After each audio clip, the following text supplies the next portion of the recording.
Come join me on January 27th at 7 p.m. Central, where Joelle and I are going to be live and examining the feasibility of their retirement plan and poking around for risks and opportunities. This is your chance to see the analysis and also ask questions. You can register at livewithroger.com. Do you want to have the confidence to truly rock retirement? Well, I'm going to show you how on the Retirement Answer Man Show. Welcome to the show. My name is Roger Whitney. I am your host. Welcome for the second installment of Retirement Plan Live, or live case study, in this case with Joelle from Joelle and Mike. Today, she and I are going to talk about their concept of rocking retirement and putting some basic numbers to that dream so we can figure out whether it's feasible at the end of this whole journey. In addition to that, we have Nicole on to help answer some of your questions. And then we have a special guest after that. So it's going to be a little bit longer episode. We have Joe Saul-Sehy from Stacking Benjamins podcast, a good friend of the show. He and Emily Guy Birkin have written a new book called Stacked, Your Super Serious Guide to Modern Money Management. And it's a book I really like. And I wanted to talk to Joe about it because I think you might like it too. With that, we got so much to do. Let's get on with the show. So we're going to bring Joelle on here in a moment to talk about their concept of rocking retirement. What do they want to do in retirement and putting some numbers to that? Now, we have a very simple worksheet that we've used for years that can help you start to put some form to maybe some of the things you've been noodling on about retirement. And we'll share this form in our 6-Shot Saturday email. We'll have a link where you can download the form, and perhaps you can follow along and start to put some meat to what rocking retirement means for you.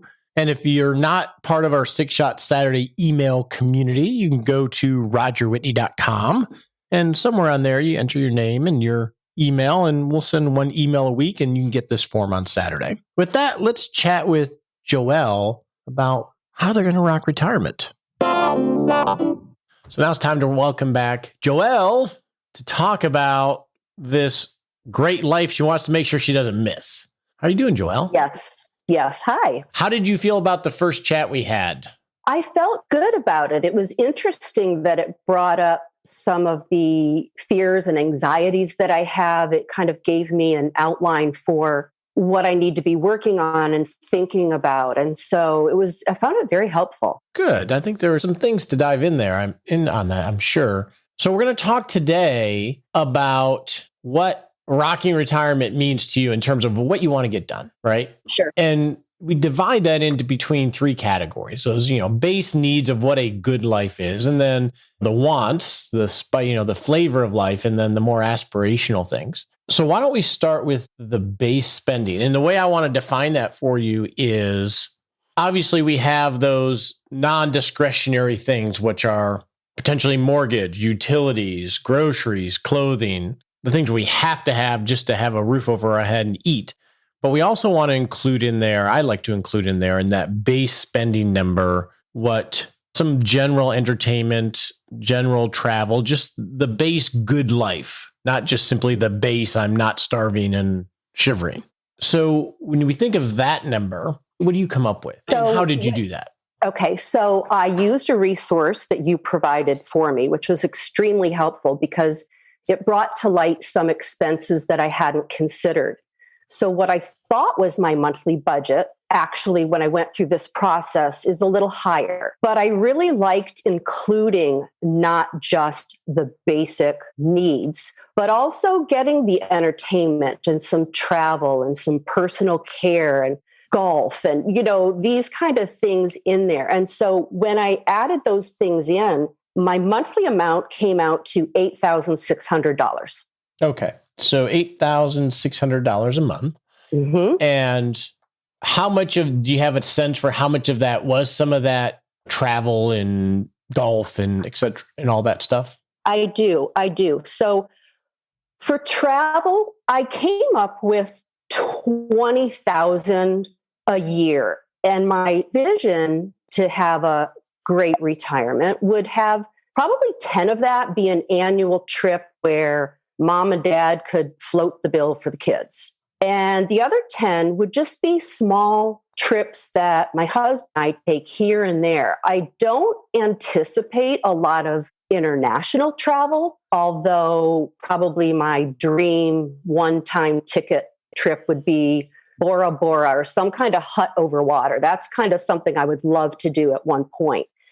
But it's definitely a want. It's not a need. But there's so much just to explore right here in the US. So having some of that travel. And then I also am looking at now when I say golf, I'm going to say I walk around the course and I hold clubs. We're not going to call it golf quite yet, but I aspire to learn because it is one of the few common interests that my husband and I have. And so I'm really trying to push myself to learn so that we can have that continued connection going forward where we have a common interest. So that $20,000 that you mentioned on travel, that is included in that $103,000. The $8,600. Yes, it is. Okay.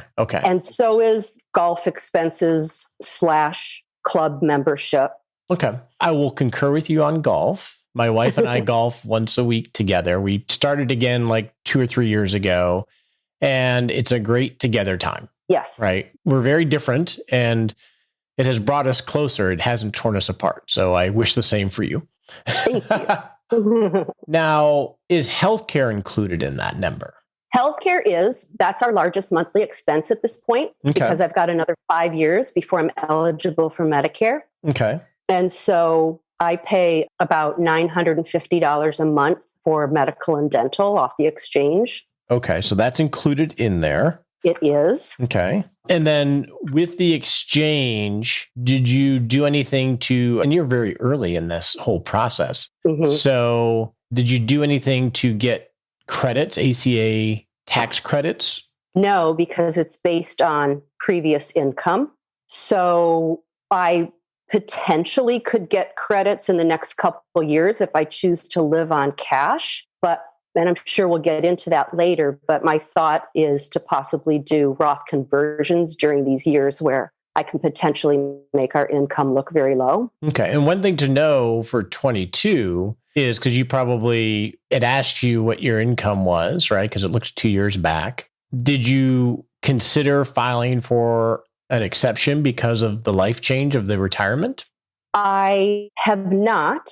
And I'm actually in the process right now of it being re-upped. So that's something I could definitely look at. Yeah. So when you were applying for healthcare through the exchange, did you look at applying for the exception because they're going to base it on what your income has been, but you had this major life change of retirement? So have you gone through the process of saying, hey, I'm not working anymore, so it's a little bit different? I have not gone through that process because my understanding was that they would base 2022 on 2021 income, which was still high. But that's something I'm definitely going to consider going forward. And you can still do this, I believe, and we can talk about this privately, but it is true they'll base it on 21 income, but that you can apply for an exception because you had a major life change event. And two of those events are, one of the big ones is I retired. So my income, that income number isn't correct. And you potentially could have a big decrease in your healthcare payments because your income isn't that. It's, you don't have any income in theory. We haven't really got to that point yet. So we'll make a note of that to talk about because that might be a way of lowering that payment. Okay, sounds good. Yeah, because they do give you an exception for retirement. Okay, so from a base category, so your base needs with some entertainment, and travel is about $103,000 a year, not including taxes. That's just your spending money, right? Yes. Including healthcare in there. Anything else fall in that base, that need category that's a little bit non-discretionary? Over time, yes. A very low need on my end and high need on my husband's end is he would love a small motorboat, used, I'm sure, wants to take advantage of those crabbing opportunities. And I think we'll get a couple of used kayaks probably in the next year. At some point, we will both probably get one more used vehicle. We don't buy new, we buy used. And at some point, could be 15 years out, we're going to need a new roof. So I tried to really think ahead of what expenses we could anticipate coming. possibly contributing to a wedding if my second daughter gets married. So those are some of the other expenses that I thought about that may be coming forward. Well, let's talk about those in turn. So let's talk about the motorboat and the kayaks. So when do we think that might happen? According to me or my husband? Well, you are one, so according to both of you. Yes. Okay. Let's say motorboat. Honestly, I'm going to say next year or the following year at the latest. So 2022. 22 or 23, yes. Okay. And what's the swag cost of such boat? I looked at some used ones online and I'm projecting $40,000. $40,000. Okay. And then where would such boat be kept if you bought it? I do not know the answer to that. That's a really good question. I don't know the answer to that. Our neighbors have boats just outside. So in their driveways, we certainly have the outdoor space to accommodate that if needed.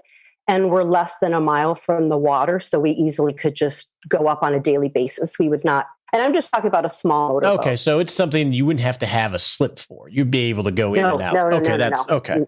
Okay. No. So $40,000 for a boat. The kayaks, I'm going to guess, are going to be pretty modest. I don't know if that's something to account for. I'm figuring 300 each. Yeah. So that's pretty modest. So now this boat, for you, it's a discretionary. For him, it's a need, I'm guessing. Yes. Okay. Yeah. Right up there with food. Okay. And then vehicle, roughly when do you think you'll need your next vehicle? Roughly, I'm thinking that I will need my next vehicle in about, I'm going to say 4 to 6 years. I pretty much run my cars into the ground.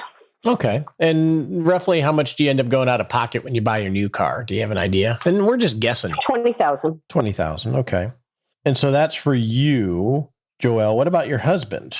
We're looking at him not until probably 2029, and I would say another 20,000. This is assuming he doesn't go by a ladder.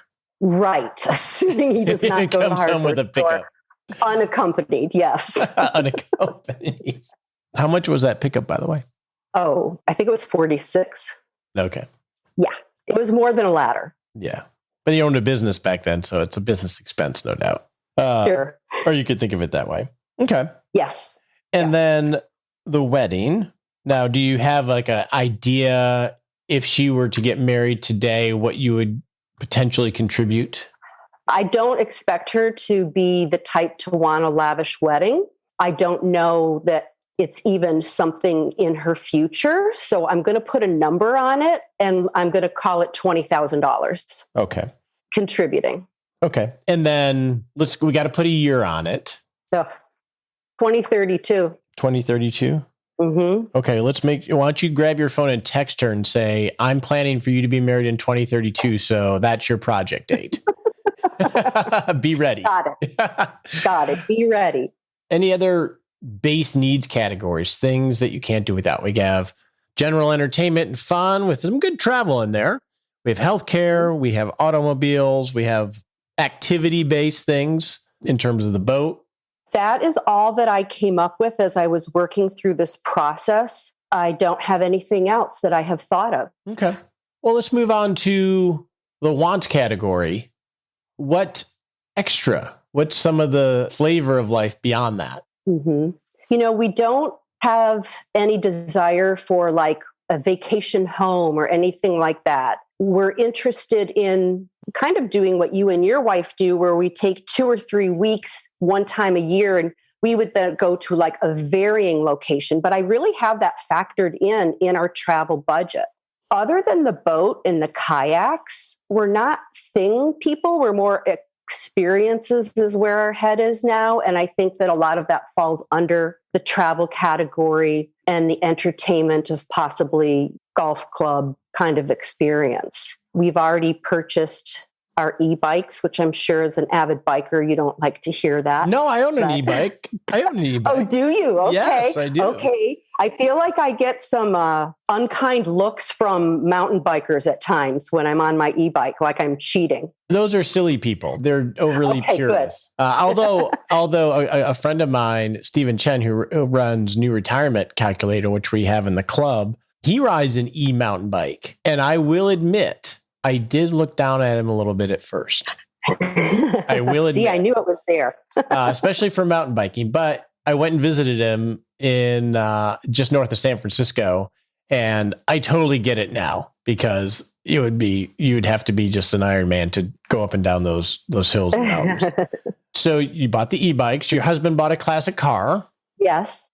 What did he buy, by the way? Oh, I knew you were going to ask me that. I'm so not a car person. I believe it's a 1953 Chevy, and I don't know the model, but it's a two-tone green. That's all, that's me. But what kind of car did he get? Green. Okay. It's beautiful. It's beautiful. So cars, boats, classic car, boat, etc. Do you have factored in? I mean, I know when I used to buy bicycles, I'm better at this now. My wife would tease because I'd replace everything on the bicycle. I'd always be tinkering on it and buying something new for it. Obviously a boat has maintenance in the car. Have you factored in any possible costs as a result of all of that tinkering? We have not. I'm going to say it's very much in the entertainment category for us. We're not avid bikers. I'm a runner. I run every day. We hike. We already own a camper. So just a lot of the things we do are free. Going on these wonderful hikes. We've got the Olympic forest out our backyard. And being able to hike and run and take these bikes, hopefully kayak. I just see a very hopefully active, healthy lifestyle, but not something that's going to be an expensive lifestyle. So you don't think we need to factor in auto parts and boat repairs and just some contingency? I'm sure overall it would be helpful to have some of that factored in. I don't know what number to put on that. Off the top of my head, I'm like, well, let's just assume $2,000 a year. Okay. There's no science to that number. So I don't want to, I'm just thinking there's going to be, the boat will have repairs. There'll always be something. Sure. And I'll just do that for like 15 years. Okay. Just because you mentioned it last time, it sounds like your husband comes up with different ideas and then acts on them very quickly. That would be accurate. How do we factor that into planning, do you think? Well, I feel like he's done surprising me, but that might be a little naive. Well, you've been married 27 years. So right. Has he surprised you the whole 27 years? Well, the classic car just happened 6 months ago, and that was a surprise. So that's a really good question. Ideally, I'd like to think that as I can pull him more on board and we can budget cohesively, that the surprises would disappear and we would get to a point where we say as a couple, hey, this is an important purchase to me. Let's together start saving for it and being able to pull that just out of our monthly budget. We do have some things, which I probably should have already mentioned to you in our monthly budget, that will drop away. Yeah, Two of our kids are launched. Yeah. We see the launch pad on the horizon, but he still has one more semester to complete his undergraduate degree. Okay. So we are still covering tuition and rent and food and cell phone bill for him. And so all of those expenses will drop away. And that's in that $8,600. I'm sorry. You know what? The tuition and the rent are not. I have a completely separate college fund for him that I draw from. But his cell phone bill and his food are in my, our monthly budget. Which is $600 a month. I don't know. It's almost to the penny. I'm making a note. And when do you think that'll go away? In May. Okay, I'm sorry I didn't hear that. So we'll just assume it's not there since it's going away so quick. Okay. That's easy. Okay. Now let's get back to your husband. So how much was the classic car that he came home with? He said it was $10,000. I don't know. Okay. So he said it was $10,000. You don't know. Where did he get the money for that? His business account. Okay. So is that included in your planning, those monies that he usually does this stuff with? No, we have not had a budget prior to me sitting down last week and putting it on paper. Okay. And we'll get to the resource part of what assets you have and payouts from businesses and how all that works. We'll do that next time. And that makes me think of the not so thrifty 50s. It's easy, when you have great cash flow, it's easy to grab. Correct. Okay. But having the understanding that that's now going away is going to be really critical for both of us. Yeah. It's just going to be different, right? It's just going to be different. For him as the non-planner, the hard part here, and the challenge here, better way to say it, the challenge here is we are our habits, right? We don't necessarily change just because circumstances change very easily. Anyway. Correct. And so it's going to be a habit thing. And the idea of budgeting, and we may get into this later, is it's a habit you can create and build the muscle for, right? That becomes who you are, but it takes a little effort, even for you if you've not had to budget. And you're more apt because you're very aware in the planner, it seems. How do you think he's going to engage or receive that whole process and conversation? Well, it will be a challenge. As you've said, it's going to definitely be a challenge for us. I expect some pushback. I expect it to be a bit of a struggle. I think that the desire to do it and want to work cohesively is going to be there on his end. I truly believe that. Mm-hmm. I think that it is going to come down to having such an ingrained habit of being someone who lives off cash and cash only. And when you do that, it's harder to track your money. If you're a check writer, if you're a debit card user, if you're a credit card user, it's easier to track where is your money going. When you are a cash spender, as he is, and I'm going to say 98%, he will have a difficult time tracking and pulling his expenses to the table for us to accurately budget. So it's going to be a work in process. And I'd like to think that we're both going to be really open to it. Hey, we're retired. We have nothing better to do. We'll work at it. Something to talk about when you're kayaking. There you go. Well, and also I think, in making systems so he doesn't have to, right? Making systems so you can at least plan on, Mike gets, he has this discretionary money, X amount, and you don't ever worry about where it goes. And rather than making him track expenses, which is... Yes, we'll both have to have that discretionary money because otherwise it will feel very parental to me. And that's exactly what I'm trying to get away from right now. Does that make sense? Totally. I deal with that with myself in budgeting. I'm not a big budgeter on a line item basis because of that reason. It almost sets up difficult conversations because then it's the budgeter goes to the other person. Why is this category too high? And it just doesn't set up a good dynamic, does it? Exactly. And that's what I want to avoid at all costs. So, yeah. Okay. That's something that we'll have to talk through. Okay. So aspirational wise, and you've articulated it well we've set our life up. So now that we have certain things that it doesn't cost a lot for us to do the things that fulfill us and bring us joy, right? What else would you do if there was not a consideration of whether it was reasonable or not?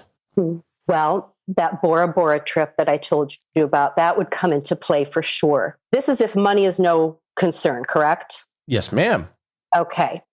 So definitely the annual trips where we could flip the bill for the kids. I think as the kids age, their motivation to be around us probably lessens. Well, they come back around with kids, but yeah.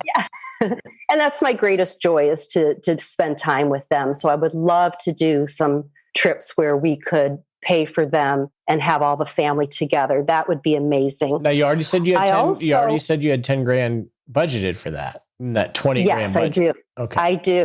I do. So what would be the addition? Families get bigger over time sometimes, So there could be additional grandchildren. I don't know how to put a price tag on this, but I've just decided, and this kind of gets into like my aspirations for purpose, but I'm going to learn a new skill that is completely outside my flywheel. And I don't know what it is yet.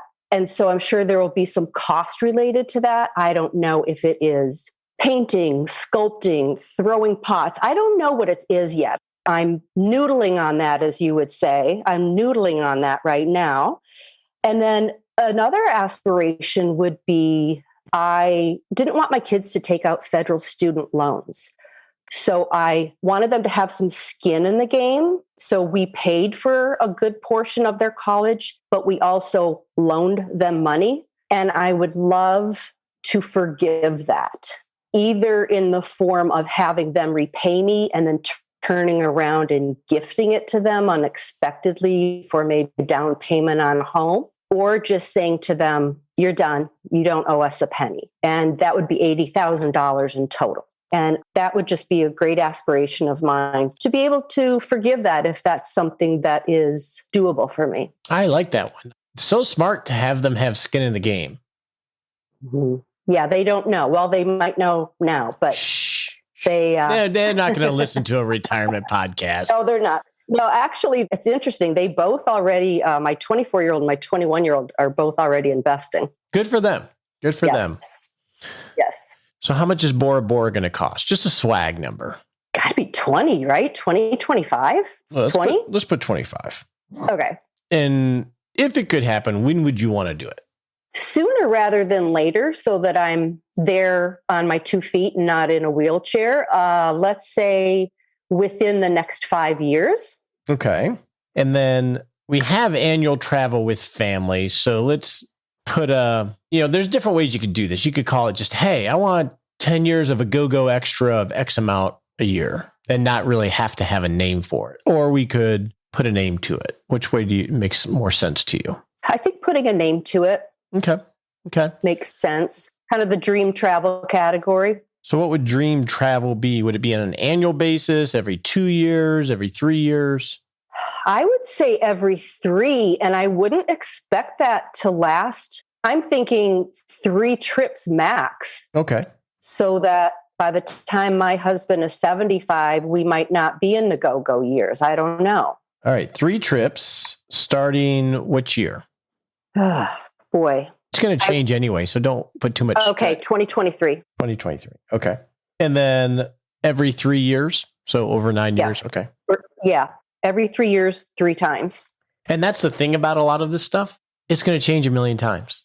Yes. Right. But we have to get a plan of record, so we have something to manage to. But we know the plan of record is going to change. So once we say this is what the plan is, a year from now, you reevaluate that and you'll make, well, I don't care about that. And, this popped up. And then you'll recreate version 2 of the plan of record. And that will give you a framework to make decisions on how do I adjust to the new reality. So no stress on trying to figure this out, because you can't.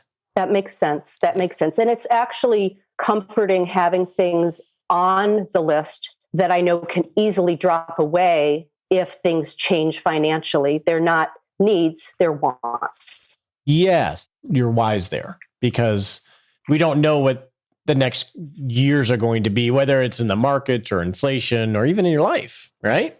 Right. It can all throw weird turns at you. The skill development, I don't know if we put a number to that. My thoughts were, and as you were saying them, I was like, I don't know how do we put a number to that? And why is this in the aspirational category? Because this is like an essential category, I would think. Yeah, I guess it could fall under entertainment in a way. Yeah. I mean, what would which I budgeted for. If you had to guess what that skill was today without, just hypothetically, what do you think it would be? It's funny. Both things that came to mind were creative. Pottery and painting came to mind.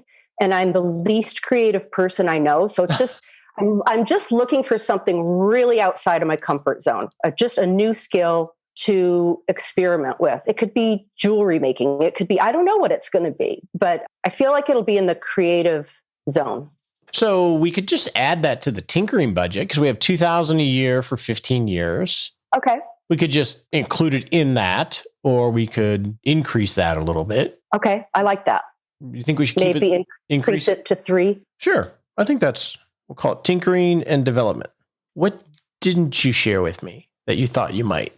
Related to budget, I feel like spending. Everything's out there. Okay.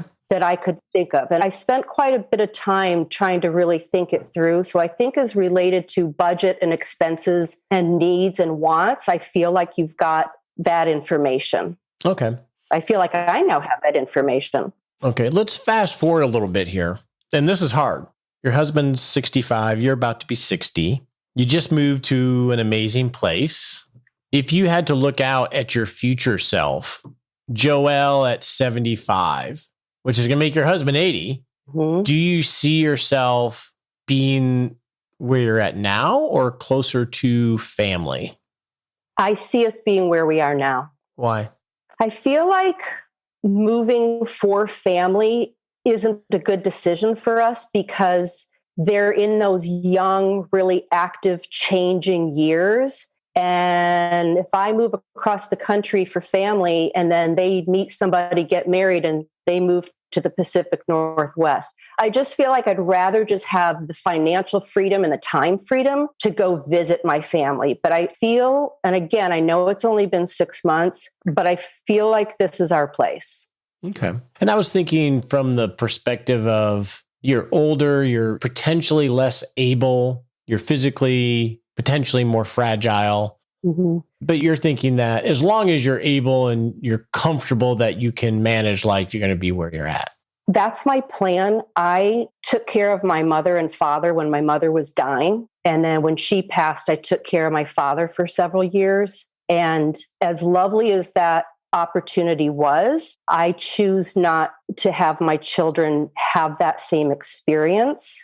It was very, very difficult. And it had repercussions for a lot of years, honestly. So I think I almost intentionally would not relocate myself close to my children. I totally understand that. This sounds like a really good life. It sounds like you've set things up well to do the things that you enjoy. I'm hoping. So next week, what we're going to do is we're going to dive into how we're going to pay for all this. Okay. Because you got to get paid. You got to pay for it, right? Yes. And then the week after that, we'll dive a little bit more into this new community to build that support network for development and friends and help and all that other stuff. We'll figure out how you're going to navigate that. Sound good? Sounds great.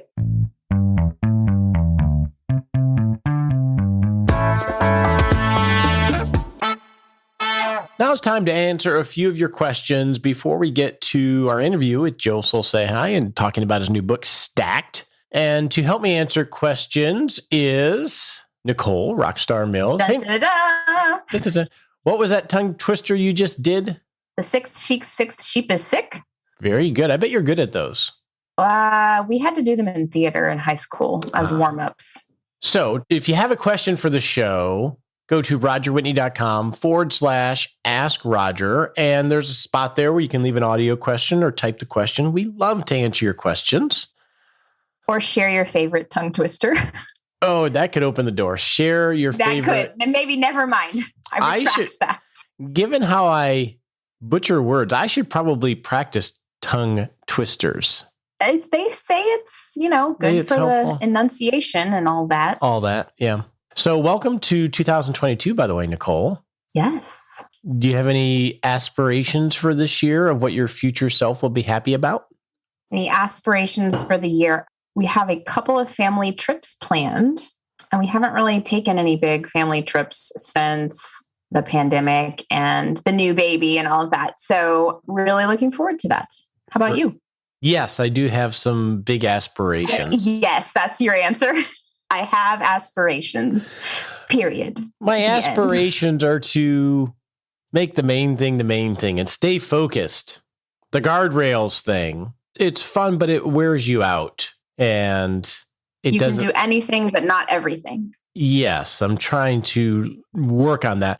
I've been doing some of Optimize, which I'm a big fan of. It's free, by the way. Optimize.me, I believe, is the URL. Brian Johnson.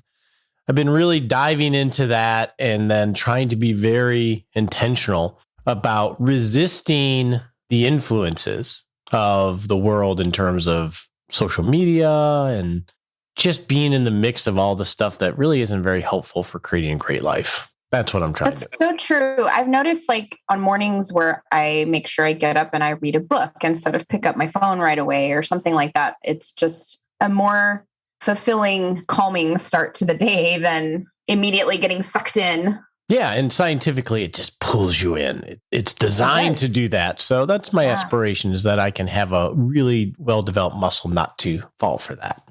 Good for you. Yeah. And be nice to Nicole. Are you ready to That's my other flex aspiration. your question answering muscle? Let's do it.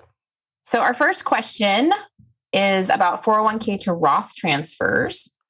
I have a 401k diversified based on age risk tolerance, and I have IRAs, Roth only, based on the same aforementioned tolerance. Can I transfer 401k money to a Roth at age 62, or from ages 62 to 69, in order to lessen my taxes at age 70 when I also plan to start drawing Social Security? You have a couple things to consider here. So first off is just the operationally, can you do that? So if you're still working, it will depend on the 401k plan document, because it is run by the company. And unless they allow what they call in-service distributions, meaning that you can take 401k money and move it outside of the 401k, you may not be able to do any kind of transfers because the 401k plan doesn't allow it. So you'd want to look for in-service distributions, assuming you're working.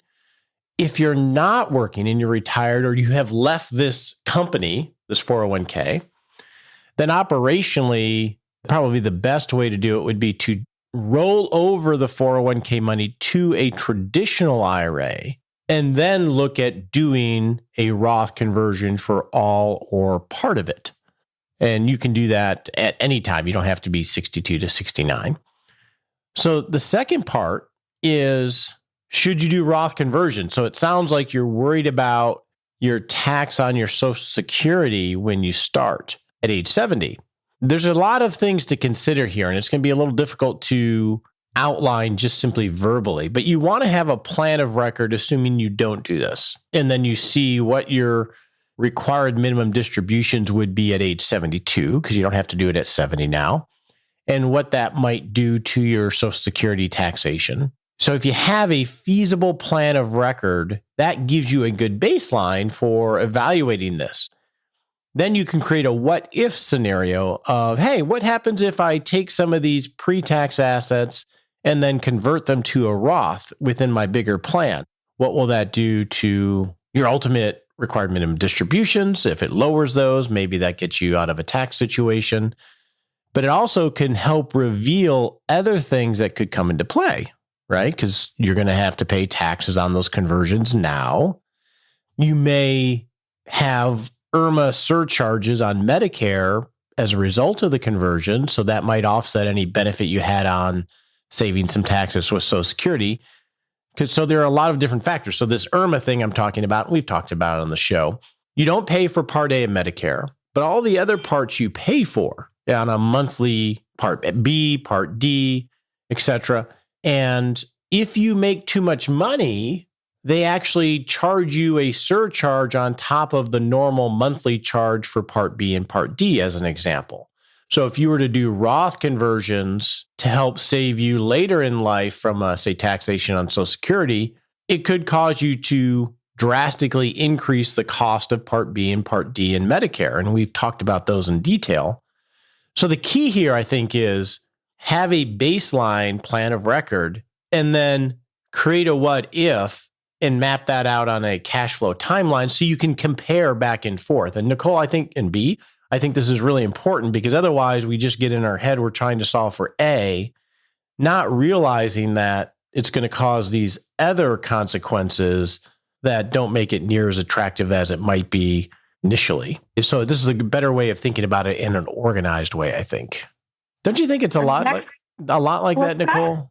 Where there's a lot of things we want to solve for, and it's easy just to jump at it and not think of all the other things that might happen in life. I think a lot of life is like that.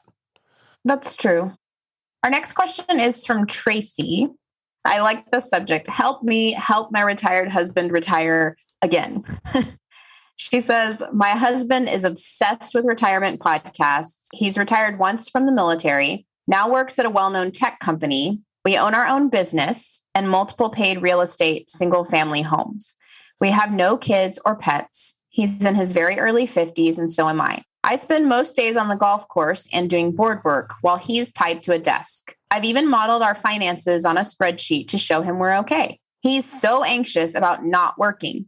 Can you help me help him? He's bound to hear your advice. Tracy. Well, he's in his early 50s, as am I. And it sounds like he has a lot to do. And the first thing I would say is the anxiousness about the finances, if that's the way he expresses it. One of my favorite phrases is, it's never the thing, it's always the thing about the thing. So although he expresses it, that's not convoluted at all. Not at all. That's why it makes so much sense to me. So he may express it about the finances, but there may be other things that he's more anxious about than the money, but that's just how he expresses it. We're going to have Michael Bunjay Steiner on here in a week or so. I'm not sure if it's going to be a special episode or part of a podcast. And he and I have a really good conversation about this in terms of thinking of the next phase of life. He frames it as taking, in this case, your husband 2.0 and a whole new operating system. It sounds like your husband has an operating system, the way he runs life, that he is comfortable with. Then he improves it periodically, but it's always working off of what is. And that's a very safe place to be. And a lot of time, the status quo can be very safe, even if it dominates our life and doesn't allow him to play golf with you. And Michael talks about how powerful the pull to the status quo is.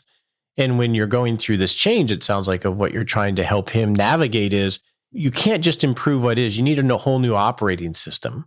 And before you have a new operating system, you have to figure out what that is. And so for him, he may just be very, very comfortable in his operating system, even if it's dominating his time and has him tied to his desk. So that conversation might be helpful. A couple other books that might be helpful. There's The Second Mountain. I forget who the author is off the top of my head. And Halftime by Buford, I believe that one's by. Those two books talk about this. I think The Second Mountain talks about it from the first mountain you climb is this career mountain of achievement. And that's actually the smaller mountain to the bigger mountain of living a life outside of that and of meaning and helping others, etc. So those two might help give you some frameworks or him some frameworks to think through this. From a practical perspective, I would say, and I know my wife is on this battle, because in some ways, Tracy, my wife, could have written a version of this question and is working on starting to create some free time and margin at little bits at a time. Because if you ask for big change, that can be really intimidating because maybe he's so comfortable in what he's doing. But perhaps, as today, Roger, don't book anything after noon because we're going golfing. So I'm going golfing with my wife today. It's the middle of the week. To start working around the edges to help him get some free time so you can enjoy, so he can start to maybe see something beyond being tied to the desk. But it's a journey, but those two books might help. And then I think the conversation with Michael Bunjay Steiner, he has a new book that just came out, How to Begin, which I'd suggest that you pick up, might help as well. It sounds like we should have a reading list in Six Shot Saturday for this question. Yes. I mean, it's a big question. And if you're not signed up for Six Shot Saturday, you can do that on rogerwhitney.com. Get our weekly email with a little show recap and some of the kind of a summary, I guess, of the questions that we answer in each podcast episode. So our next question is from Craig, and he says, what alternative health coverage did you decide on for yourself? And why not UHSM if you did not choose them? I listened to a podcast that you did, but then you didn't say. Wow, this is a throwback. This is from a few years ago, Craig. And I'm always amazed at people that go back and listen to very old shows. And I've shared this on the show, but I don't think I closed that loop during that episode or right afterwards. And so here is my journey on healthcare before Medicare, once my wife quit work and retired. We started with a health ministry and used that for our family. And then we switched first my wife to the ACA. And the way that story happened was, so we were on a health ministry plan. And then my wife in Q3, I forget what year it was diagnosed with psoriatic arthritis. And the medicines that are used to treat that are extremely expensive. So if you're paying cash, like Humira and things like that, it can be $5,000-6,000 a month for those medications. And health share ministries don't cover prescriptions typically. And we went through the process and they weren't going to cover this one, even though it was medically necessary. And we were very blessed that all of this happened right when the ACA enrollment was opening up. So initially she went to the ACA and she had 3 months to wait until January. And then January, she was on traditional health insurance. And then we were able to get her on those treatments. And that was a big blessing. Thank goodness it wasn't all happening right around January, February, because then we would have had to wait until open enrollment. And so she went on ACA or traditional healthcare. And then I think the following year, I made the decision that I would, along with our kids. And for me, it was one, her experience. And two, I made the decision tactically that I wanted to have access to a health savings account, which is an account you can make a contribution to if you have a high deductible plan and the contribution is tax deductible, and it will grow tax free and can be taken out for qualified medical expenses without any cost. And I wanted to have access to an HSA account. So I needed a high deductible traditional insurance policy. And so we switched the family to that so I could make this basically a super Roth. So I invest that account very aggressively, and it's really for my very old future self. So that's the journey that I had. Now, the difference in cost, I think when my family, and I think we had 3 or 4 of us on it at the time on the health savings account, I think it was about $650, $700 a month for all 4 of us. ACA, we don't qualify for any subsidies. We just got our new premiums. It's about $1,900 a month for just Shauna and I. And that's not on like the Primo plan. So to give you some perspective. So there, we'll close the loop on that one. Hopefully that helped, Craig. We have time for one more? Yeah, this is a quick one. Okay, one more. Hi, Roger. Have you discussed reverse mortgages on any podcasts? No, I have not. Well, we've talked about it in general terms, but we are going to have a month on accessing the equity from your home to help retirement this year. So look for a very organized way of thinking about that. And with that, let's go chat with Joe about his great book, Stacked.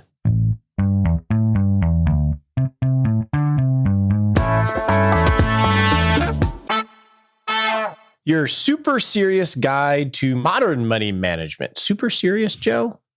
Super serious. Super Do you serious. know what's? Thanks for having me on, Roger.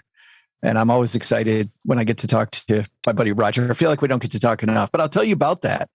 Our editor, Nina, who is amazing at Penguin Random House, she said, we have room for a subtitle and we should put your hilarious guide to money. And Emily Guy Birkin, who, my co-author and I, we got together and we're like, if you say it's hilarious, it isn't. And nobody who's hilarious says, hey, you know what? I am super funny. This is incredibly funny. This is a great thing. And we also know that comedy doesn't travel, right? What's funny to you might not be funny to me.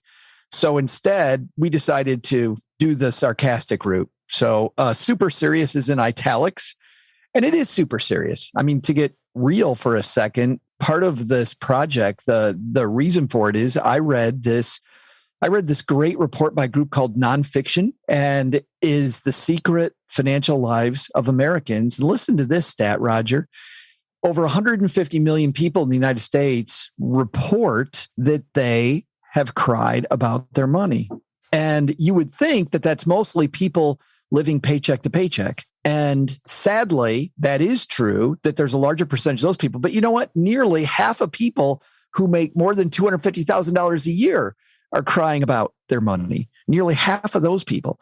So this isn't just a paycheck problem. This is a people feel overwhelmed problem. And as you know, there's tons of resources out there. There's tons of people putting great stuff out there, but we're still leaving people behind. So we decided that this is important enough that we really need to keep it light. We need to lighten it up and make sure that some of these people being left behind on one end are getting the basics they need. But on the other end, because of the fact that at the end of the book, we go pretty deep. We go into modern portfolio theory and tax planning and how to hire an advisor that won't bleed you dry, all those things, that we can make it light and fun so that we can do the serious work of getting our money together. the management of money, it doesn't matter how much you have, it is really stressful because there's so much uncertainty about the future and will we be okay? Yeah, I totally see that. It's not the money per se. It's just you want to be a good steward of it. And all these outside forces can you feel like they're out to get you, whether it's inflation or the economy or whatever else. It's scary stuff, even if you have a lot. And I get frustrated as you do that a lot of people, the questions that I'm sure you get all the time, Roger, the questions that OG and I get on our show, which is, so what's hot? What's new?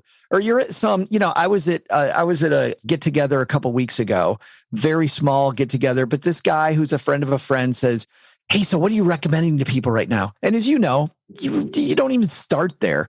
Everything about that question is wrong. And when we reframe this about people crying about their money, like you and I know that people aren't crying about the fact that central bank digital currency, which is like the hot thing, or crypto or NFTs, are not why people are crying about their money. They're not crying because the mega backdoor Roth IRA might go away, or that I can't do conversions maybe anymore. Like, that's not why people cry. Don't get me wrong. We want that. We want to be able to do those things. And we want to know how crypto works or what's going to happen if there is central bank digital currency. But that's not why people are crying. It isn't about what people know. It's about what you do. And so trying to also create something that's actionable to help people take action. If you know a lot, that's fantastic. But how many times during your financial planning career have you met with people who knew a ton and they've got a messy portfolio? Their financial life is not what it should be. So it's the behavior that really counts. And so I'm going to tell you something about this book. And I don't say that I read a lot of financial books, personal financial books, a lot of retirement books, etc. And I find them generally they go in a couple different realms. One is they overcomplicate things and talk above their audience, and they're not actionable, but they're very impressive, and I learn a lot from them. Or they're hypey. They're a little less, I want to say, intellectually honest. They're just more hypey. I know exactly what you should do. Go do this, and you will be fine, which is disingenuous. So that's one reason why a lot of this stuff is really intimidating. I say that to say this, and this isn't smoke. This is one of the best personal finance books I've read about what things you should think about it and how you should go about thinking about them. I seriously mean that. And that's one reason why I wanted to have you on the show. I don't know how you did it because I know you, but thank you, Emily Guy Birkin. Seriously, because it has a nice lighthearted approach. It is not super serious, but it's still a serious book. And that is a trick. That's a hard trick to do. Well, thank you. Thank you so much for that. It's a funny story, Roger, how this even started. And I think I told you how this whole project started. Have I? I know about other books. I don't know if I know about this book. Yeah, I don't think so. So I wrote a book over a 10-year period of time, and I handed it to my alpha reader, my lovely spouse, Cheryl. And I don't know if for your book, if your wife, Roger, was your first reader, but Cheryl took a look at my book. And like I said, it took me forever to write it. And I don't know, she had it for I'm going to say 12 and a half minutes before she told me how much it sucked. It was absolute, and it was horrible. It was preachy. It was tried to be deep. It was all these things. And it was mostly because it was a tone that I'd had a decade ago when I was a financial planner that now, and they say this, and I was an English major in college, and they say that it takes you time to find your voice. And of course, working in financial media now for a long time, I feel like I've kind of found that voice, but I didn't write that book.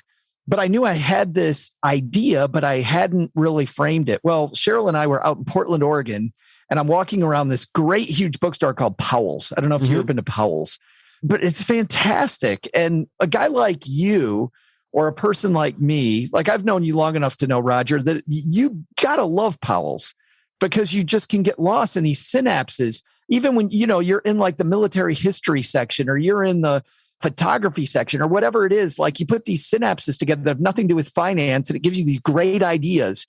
I think, Roger, we'd lose you in Powell's. Probably lose you there. But anyway, so I'm wandering around, I'm getting some ideas, but you end up finding me in the kids section, which I'm sure you believe that too. And I see this book, The Hardy Boys Detective Manual. And my brother and I carried the Hardy Boys Detective Manual around in fourth grade. Like, this was the most amazing thing. And it tells you right at the beginning, it was written with the help of a real live FBI agent. Like, this is a legit way to be a detective. And so my brother and I, we dog-eared this. Like, we highlighted, we didn't highlight, there were no highlighters, but we'd underline stuff. We had the pages. This book got so beat up. But my dad on a muddy day would leave for work at General Motors, and we'd be out there looking at the tire tracks to see what my dad was doing, or my mom, she'd grab a door handle and open it and go through. And my brother and I'd run after her with tape, and we'd tape the door handle to get her fingerprint because you don't know where mom's been. And I remembered that so lovingly that I thought, man, if there were a book about finance like this, that I could carry around like a guide and dog ear it. And depending on where I'm at, like, that would be great. So that was kind of the germ. Well, we fly back home to Michigan, where I was living at the time. My mom has a key to our house, and I'm 50 years old, Roger. And she finally has given me the box of stuff, that's been in the attic forever, like the Little League pictures, the 6th place bowling trophy from the father-son bowling tournament. And, like one leg broken off because my brother and I used it for some truck thing we were doing. I don't know. But in there was a Cub Scout Wolf Guide. It was cool. I wasn't in Scouts for a long time, but you and I talk a lot about gamification and about how if you turn some of this complex stuff into a game, that it really makes it easier. And this is why I love fintech apps so much, is that these wonderful creators have gamified some of the hardest things that we do. Like, people that can gamify getting your will done. Like, how awesome is that? I have a t-shirt that I made for myself that hopefully arrives today. It's called Resist the Algorithms. Oh. And, we think of social media and all the bad gamification. There's a lot of good that can come from it too. And that's what you're referring to.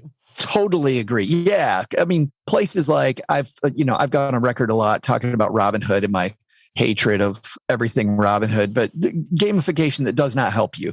Yeah. But there's a lot of good, and that's what you're talking about. Yes, but not Robinhood. But anyway, but good. This show is sponsored by Robinhood. Joe, have I told you about our Robinhood sponsorship? Yeah, Roger, what does this hand across the neck mean? Like, what is the head shake? No, I'm kidding.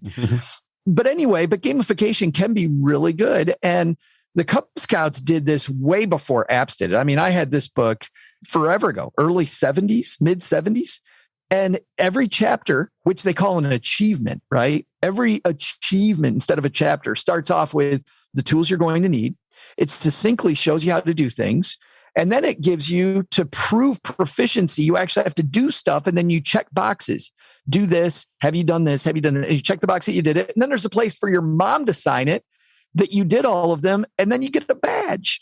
So we set up Stack that way, where it's achievement by achievement. It starts off really easy, and it's stack your first Benjamin, build the stack of Benjamins. Little micro actions that you get a reward for. And then protect your Benjamins, and then build stacks and stacks of Benjamins. So which is essentially the book. And it takes you. That is the book. And if you finish the whole thing, you'll notice on the back, Roger, if you finish the whole thing, I noticed my name on the back. That's really all I saw. Was my name on the back? Was there something else? Yes, that's the highlight of the book is the back cover. Roger Whitney, strategically placed, right? Because everybody looks for the price of the book, and that's going to be right by Roger's blurb. It is. It totally is. You flip it over, you look at the price, you're like, oh, Roger Whitney endorses this book. It must be worth it. I got to buy that thing. This book walks you through. Yes. Basically, like you are a Girl Scout or a Cub Scout. What do you do? No, seriously, what do you do first? Because it's a sequential badge earning process. And that's what I like about it, Joe, is that it talks about what the issue is. It gives you some context, but it doesn't bore you with the minutia that you don't need to know. It tells you, this is why this is important. Here's some things to consider. Here's what you go do. Go do this, this, this, this. I like that. Absolutely. And hopefully it's something that you'll carry around like my brother and I did when I was in fourth grade with the Hardy Boys Detective Manual. Well, this copy that you sent me, I'm going to give to my son and talk to him about it. Some of this isn't going to be pertinent to him, but I think my son, who's 25 years old, these are the types of things that will be boring to him initially. But when he's thinking about insurance, auto insurance. At least he'll have some type of structured way of thinking through it. One thing I really enjoyed about this, Joe, that I wanted to talk about a little bit, because I've not done this and I think I should, because this does come from software development, which I'm a big fan of, and Agile, is the creating the timeline from a goal perspective. Because that's something I could do as a 54-year-old, or my son could do as a 25-year-old, actually drawing out the timeline. Talk a little bit about that, would you? Well, you and I come from the school of begin with the end in mind, right? Mm-hmm. There's a ton of reasons for that. But when I was an early financial planner and we'd start off by just talking through goals, that was one thing. Later in my career, when I did some research, and it was funny because the whole research, this is a much longer story, was accidental on how the brain works. I realized how visual we are. You know, there are 3 different types of people in the world, but most of us are visual. We're visuals, we're audios, or we're kinesthetics. And to know which one you are, think about clues about the way you talk. Visuals say, even if they're listening to this podcast, they're like, man, this book thing looks great. This discussion looks fantastic. Like if you talk in visual language, you're probably one of the majority people and you're visual. Second are people like me. I'm an audio, but we live in a visual world. So we're used to visual cues, but audios will say, sounds good, sounds like a plan. Even if we're talking face to face, we'll still use the word sounds a lot. Sounds like something. And then my son is a kinesthetic. It has to feel good. I got to feel it in my bones. This feels right to me. Those are kinesthetic people. My son's a hugger. So you have those 3 types, but all of us live in a visual world. Even our ancestors did. And we're used to, if we plot things out visually, it makes it easy for our subconscious brain to begin working on these problems, even while we're not thinking about it. We're thinking about going to get a glass of milk. And instead, our brain is working on this stuff overtime while we're not. And that, by the way, is why if you run out of milk, I'll be in the middle of a run. I'm like 3 miles into a 5-mile run, and my brain will tell me, oh, we need milk. Like I can't do anything about it right now, but my brain's working overtime doing this, bringing up these random facts. So when you visualize your goals versus putting just a list together, and there's nothing wrong with the list, but I think this is 2.0. This is much better. It helps your brain work on multiple things at the same time. And if you think about your goals, you've got so much that you're juggling with, and they compete against each other, and you might not have money for all of them. So I'll tell you what I'm talking about. Take out a sheet of paper, and if you put yourself like a stick figure on the far left, and you draw out this timeline of your life to the right, so where you are now to the grave, and in the middle, you have these different ages, right? So maybe you want to help your kid get through college. You'll put a little circle where that goal is and put down what your age is going to be at that point. And then once we know that you want to help junior through college, we ask a few questions. How much money is that going to cost? How much money do I have to save today to make that happen if I'm going to save on a consistent basis? And what rate of return am I going to need? And you know, Roger, that when we ask people these basic things about one goal, everybody says, I don't know. I don't know what this is going to cost. Well, that's the first thing we have to figure out. And then we don't just have that goal. We want financial independence for ourselves. So that may be. And what's funny is we draw this out visually, Roger. Sometimes I've had people in my office discover, back when I was a planner, they would discover that these are happening at the same time. My kid's going to be a junior in college at the same time I say I want to retire. And I've never thought about that before. And it doesn't mean we can't do both. It just means it's going to bring up this really interesting textured conversation. So what age is that? How much money do I want to save for that goal? What's the return that I need? And I draw those back to today. And that tells me what my budget needs to be and what returns I need to be on my investments. And maybe I can't get all these things. And if I can't, now, Roger, now I'm starting to have some of the interesting conversations that you talk about in your book, which is what do I truly value? Because if I can't get the second home, I can't get college for my kids, and I can't get retirement at the age I want, how am I going to modify these things in a way that's meaningful to me? And you know, and I know that there's all these rules of thumb you can use versus doing this visualization stuff.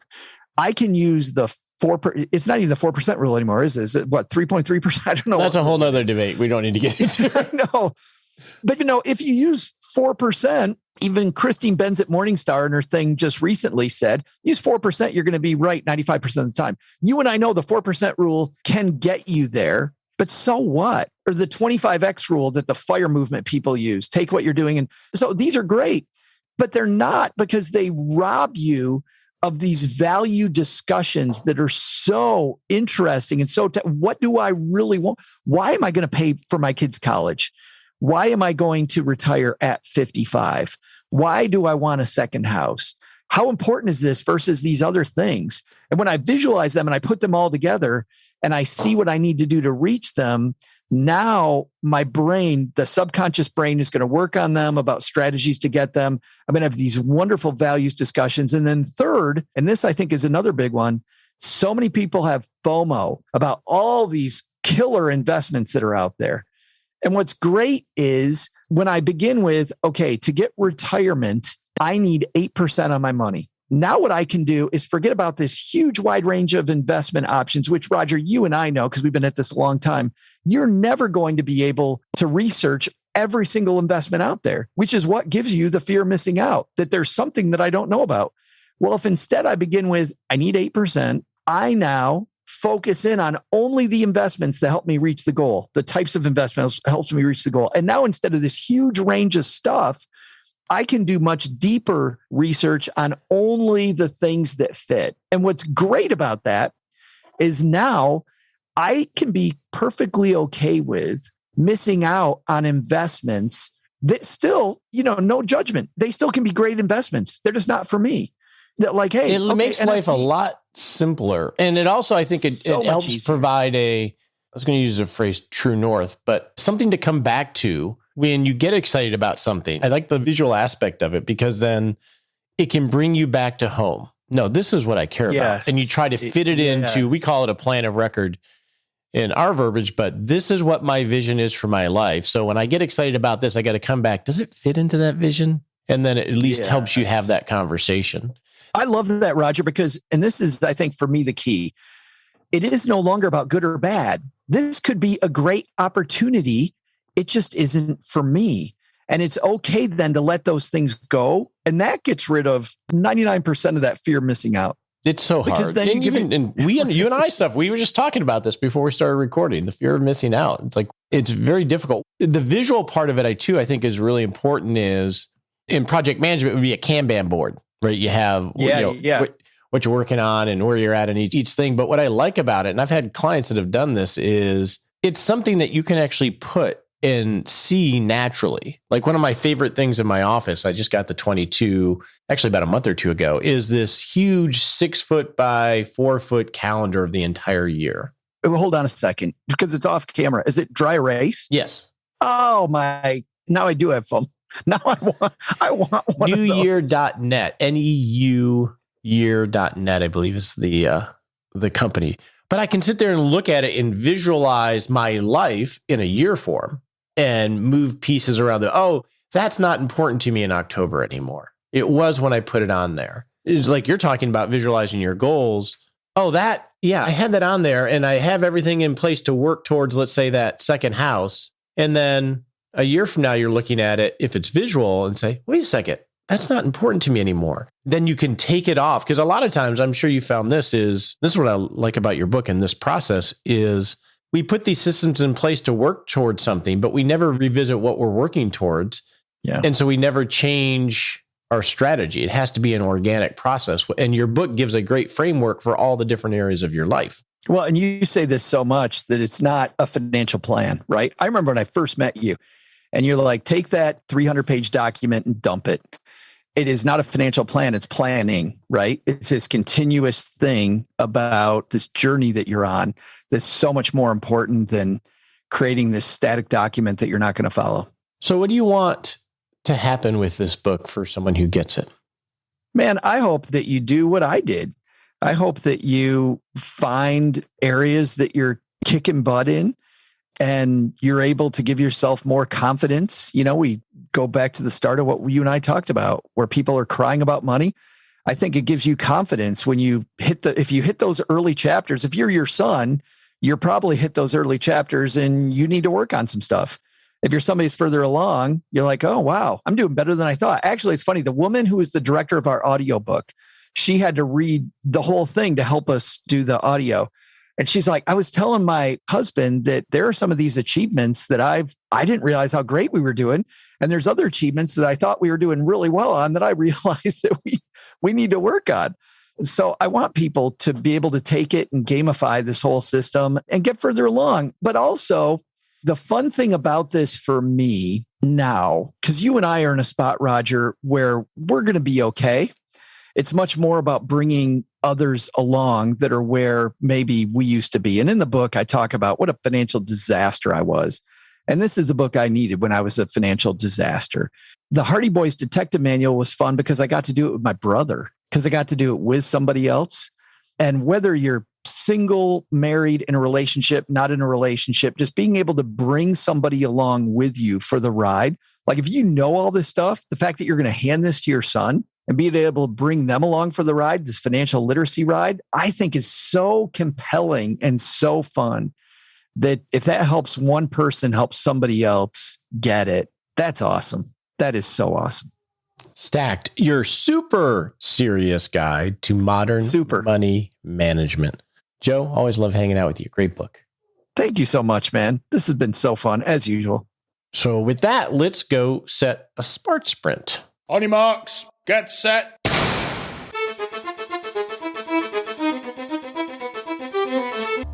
And we're off to set a little baby sprint we can take in the next 7 days to not just rock retirement, but rock life.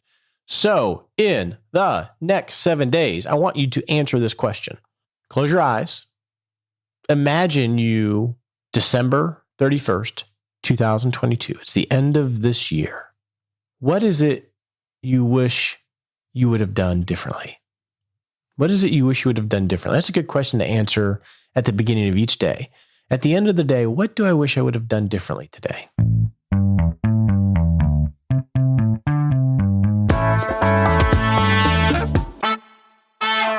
Nicole?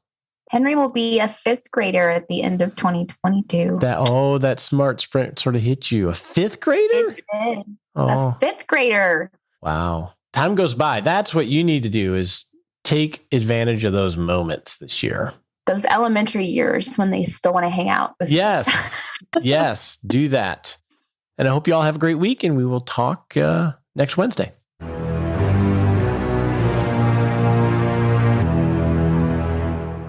Hey, it's time for that all-important disclaimer. We so appreciate you listening to the show and love your questions and love the teaching that we're able to provide here. And actually, it helps us too. But remember, you're not our clients. Not love it if you took advice from us on the show. We would not love it if you took advice from us on the show. Realize it's helpful in education. Talk to your legal advisor, your tax advisor, or your financial advisor before you make any decisions. We appreciate you joining us today for this episode of Retirement Answer Man. Be sure to visit rogerwhitney.com/answers to access the Retirement Answer Library with over 30 checklists to help you make the most of the only life you have. Remember, you have more power than you realize to create an amazing life starting today with Retirement Answer Man. The opinions voiced in this material are for general information only and are not intended to provide specific advice or recommendations for any individual. All performance referenced is historical and no guarantee of future results. All indices are unmanaged and may not be invested into directly. Have a wonderful day.